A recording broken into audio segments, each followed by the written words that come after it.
listening to Just My Show, your number one source for pop culture. Here's Eric. So how many copies of the 45 do you own sitting in your house? I probably own 1 million. So, do you remember when you first met Buddy Holly? Yes, I first met him when I started to high school. And Buddy had graduated the year before, but he was coming. I was going out to the band room, which was an annex to our high school, in Lubbock High School, and so he was coming out. I was coming out, and he was coming in with a guitar and amp for an assembly that day, and he knocked me flat on my bottom end, and so he ran over and he said, "I don't have time to pick you up, but you sure are pretty." So he played an assembly, and then it wasn't long after that I was dating Jerry Allison, the drummer, and we double dated with who Buddy Holly was his best friend, and we double dated with Buddy and his girlfriend, and became friends, and that's sort of how it started. So what was Buddy like? I know a lot of people now may sort of have seen Buddy in the movie with Gary Busey playing Buddy, and not really know the true facts. What was Buddy like, at least personality-wise, compared to the portrayal in the movie? Buddy was really, it's been a while since I've seen that movie. In fact, it's been a long time. But Buddy was really a nice guy. He if he had an ego, you never noticed that. He was just truly a kind of quiet, down to earth. Always spoke his mind, however. But was a really nice guy. And a lot of people probably don't realize also that he was very young when he died. He was only 22, and when you think about the amount of songs that are out there that people know and the impact he had on other people, it's pretty amazing that he was finishing when most people are just starting out. Well, what will really embarrass you, Eric, is that Buddy's career was only 18 months from the time That'll Be the Day finally took off. So that was an incredible amount of music to be able to write and get into the studio and record it. When did people in Lubbock start really realizing that Buddy had made it on a national level? I think that everybody realized that That'll Be the Day was a hit, okay, sort of. It was very popular. And but I think it was sometime before it finally got through to them that Buddy had written as much music as he had done, and the reputation and that he had all around the world. In that 18 months, they were in three different continents performing and recording all the time. So everybody had heard of Buddy Holly in Europe and abroad, okay? And so as all of that started coming in, it finally sifted through their minds where they finally realized that. That's really kind of mind-boggling. When you go to England for the first time and you say, "Well, I'm from Lubbock," and they go, "Where Buddy Holly lives?" That really takes a lot of people back.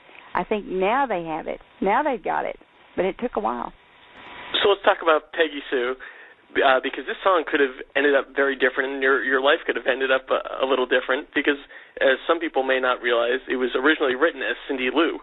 So tell me how that change was made and how you ended up being your name ended up being in one of the most famous songs in the world. Well, I'd already told you that we were double dating, and Sure. We were friends, and we loved rock and roll music, and Elvis Presley came through town, and all that happened in the 50s. It was just a lot of fun to be that age in 1958, okay? But Cindy Lou was a song that Buddy had written after his niece and his sister, a new niece that had been born. And it kind of had a calypso beat to it.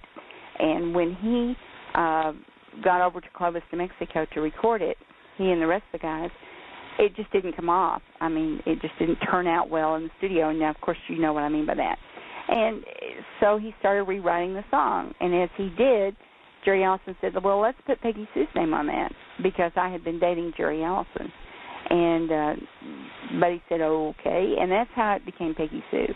The other thing, which has always been kind of a standing joke between all of us, was everything rhymes with Peggy Sue. And if you think about that a minute, you know that. Do you remember the first time you heard it on the radio? I didn't hear it the first time on the radio. I heard it, I was going to school in Catholic school in Sacramento, California, my senior year, and the Crickets were on the Show of Stars, and I had been invited to the show, and that was the first time I'd ever heard Peggy Sue, and it was with Buddy performing it and the Crickets performing it. So that's probably one of my most favorite memories. And, of course, you and Jerry later got married, and you were actually the matron of honor at Buddy's wedding, and you all went on a honeymoon together. That's right. And then you end up not only getting one song from Buddy, but he wrote about your wedding, didn't he? Yes, he did. Yes, he did. Peggy Sue got married. Peggy Sue kind of just took a life of its own in the music, as there have been other Peggy Sue songs by Tim Rice and Bobby V, Whatever Happened to Peggy Sue. So it's just been real interesting watching the Peggy Sue music and how it's evolved. Now, how did you hear about the plane crash? Where were you? I was in Lubbock, Texas, and Jerry Allison was too. And when the news came on, it was announced on the radio here first. That's how Mrs. Holly, Ella Holly, his mother, had heard about it, which was really a hard thing. But we got a phone call at that point over at Jerry's mother's house. We were staying at his parents'. What is it that you think about Buddy's music that makes it stand up all this time and make people still get excited about it? Well, if you'd asked me that 40 years ago, I could have given you a quick answer to that. But the thing that made Buddy's records, Buddy and Crickets, I'm not going to leave the Crickets out, Buddy and the Crickets music as good as it was is when they did perform live, they sounded exactly like their record. And I think that that's probably the staying power. And because through all of these years, nobody has been able to duplicate what Buddy did himself, his sound, I'm talking about, his music. And I think some of the music is always happy and danceable. Some of it's sad and some of it you cry, but it's kind of, and I say this a lot probably, but it was like Buddy gave everybody permission to cry if you wanted to, or to feel, to have emotions. And I think that's what's important about rock and roll music, and I think that's why it caught on at that day. For more, go to www.justmyshow.com.